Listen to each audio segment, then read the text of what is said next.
আমরা এখন বেরিয়েছি রাজবল্লী মায়ের মন্দিরে। বিকেলের দিকে এই ব্রিজটায় ভালোই ভিড় থাকে। সূর্য প্রায় ডুবেই গেছে তখন। এখন খালি মাঠে ধান চাষের জন্য বীজ বোনা হচ্ছে। তোমাদেরকে সবকিছু দেখাতে দেখাতে চলে এলাম মায়ের মন্দিরের কাছে। এসেই মায়ের জন্য ফুলের মালা নিয়ে নিয়েছি। 3 রকম ফুলের মালা, ফুলের সাজি, সমস্ত কিছু পুজোর জিনিস নিয়ে মায়ের কাছে চলে এলাম। আমার দাদা যেহেতু টোটো কিনেছে তার জন্য এখানে পুজো দিতে আসা হয়েছে।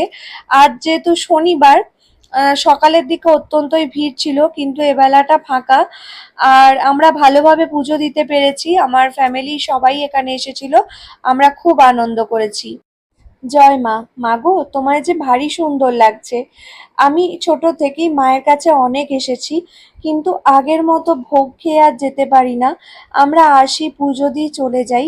আর এই যে দাদার টোটোটা পুজো হচ্ছে, আমরা সবাই মিলে ওখানে দাঁড়িয়েছিলাম। এরপরে যখন মায়ের কাছে ভোগ খাবো তোমাদের কাছে অবশ্যই শেয়ার করব।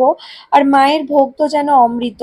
মায়ের মন্দিরে আমি প্রতিবারে এই উড়ুনিটা পুজো দিয়ে নিয়ে চলে যাই, কিন্তু এবারে একজন ভদ্রমহিলা বলল তুমি ওটা এখানে বেঁধে দিতেও পারো।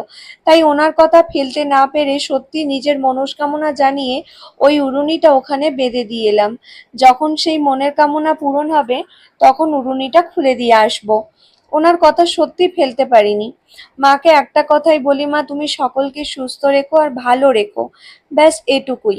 আর মায়ের মন্দিরে মনটা খুব ভালো থাকে।